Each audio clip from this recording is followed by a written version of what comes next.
Iya, jadi kemarin itu ketemunya itu sebenarnya tanggal 21 apa 20 Juni, tapi itu by phone. Habis itu cerita-ceritain, akhirnya tanggal 23 Juni kita ketemuan di apa namanya di Hotel Mulia karena aku ada acara di situ sama sama tim kantor. Nah, di situ dijelasin deh baru kita tanda tangan surat kuasa.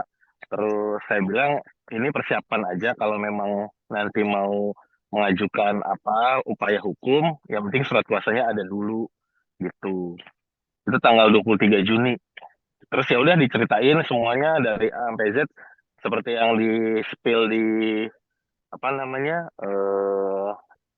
apa Instagram ya kayak gitu.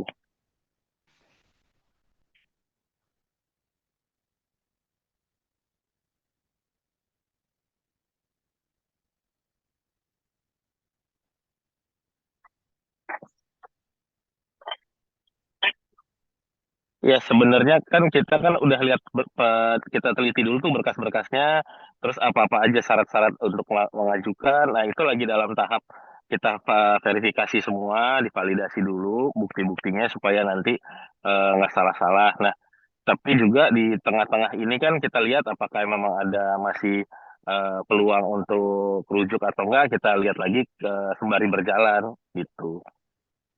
Jadi Tapi Bang, resmi ditunjuknya tanggal 23 gitu, tanggal 23 Juni gitu.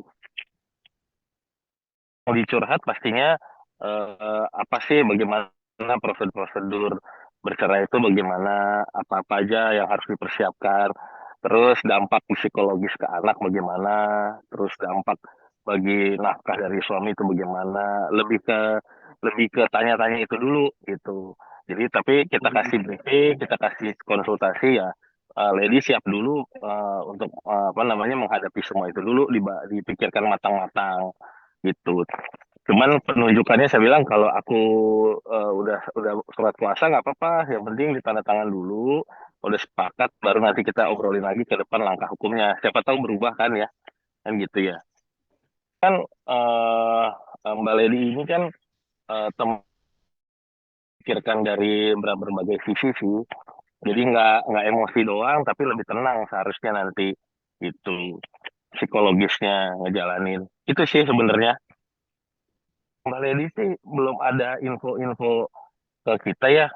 Ini juga tadi juga baru dikasih tahu apa namanya udah pakai udah preskon gitu-gitu aja kita baru bener-bener kita pelan-pelan alon-alon asal kelakon lah, nggak mungkin kita ngambil tergesa-gesa gitu. Karena saya tipe pengacara yang harus semuanya matang, jangan sampai di tengah jalan mundur atau berubah pikiran. Jadi saya baru tahu kemarin ada preskon juga ya gitu ya di apa iya. di sosial media Lambe apa gitu. Jadi baru tahu Bu Lady juga kayaknya baru tahu. Soalnya saling ngirim, berpikirnya mungkin di kotak-kotakin kali ya bahasanya ya. Mungkin Lady itu kan lagi psikologisnya lagi naik turun. Wajar ya kalau liatin dari spill-spill semua dari bukti-bukti itu juga pasti kita semua tahulah bagaimana perasaan seorang wanita gitu. Cuman bukan masalah rujuk tapi lebih pada ini keputusan yang diambil dengan keadaan yang tenang, tidak tergesa-gesa gitu. Itu sih sebenarnya. Jadi saya lebih lebih kasih gambaran gitu ke depannya. Kalau nanti diambil ini, akibatnya ini gitu. Kalau permintaan maafnya sih kita belum, aku baru tahu itu yang ada di Lambe Tura itu, jadi belum belum komunikasi ini aja. Tadi baru komunikasi dibalas tuh kayak baru jam berapa ya, tadi jam 7 malam ya dari siang itu ya dari kemarin. Mungkin lagi sibuk gitu kan ngurus anak gitu kan. Jadi kita masih belum bicara hal itu. Jadi lebih kepada ini ada teman-teman media mau minta statement, aku tanya gimana psikologisnya Lady, ini perlu kita jawab nggak, jangan sampai membebani gitu. Akhirnya dia bilang ya udah Bang Kak Ezra coba ini deh disambut gitu obrolannya gimana dengan teman-teman media. Baru tadi gitu. Jadi belum belum Hmm. sampai ke situ sih, belum sampai yang bahas preskonnya, yang minta maafnya belum.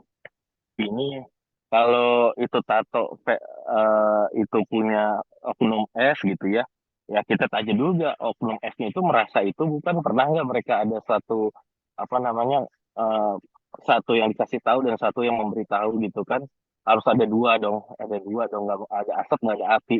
Jadi kalaupun Randy yang bilang itu tato S, ya si S juga seharusnya tahu dong, dikasih tahu. Nah itu dicek dulu lah apa benar gitu. Nah tapi kalau untuk bukti ini tentang, saya rasa sih kalau untuk itu udah cukup ya. Memang ini udah berulang-ulang kali mungkin ya dari yang sebelumnya. Jadi memang sudah bisa diajukan lebih lanjut. Tapi kan kita pelan-pelan lah, nggak terburu-buru untuk mengajukan itu.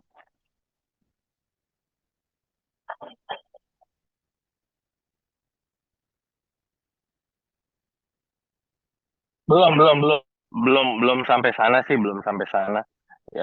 Sampai yang titik itu belum sih Mbak Kesi sama Bang Eki, belum, belum. Ya. Cuman pendapat saya sih kalau memang pun bersujud pun apa minta maaf itu mungkin respon semua laki-laki ya, wajar lah, respon wajar. Namanya juga apa namanya, ada perbuatan ya harus dilakukan maaf ya, wajar-wajar aja sih. Gitu. Tapi untuk tinggal bareng atau itu saya belum belum memastikan sih, belum saya tanya karena khawatir apa jaga psikologisnya Lady sih gitu.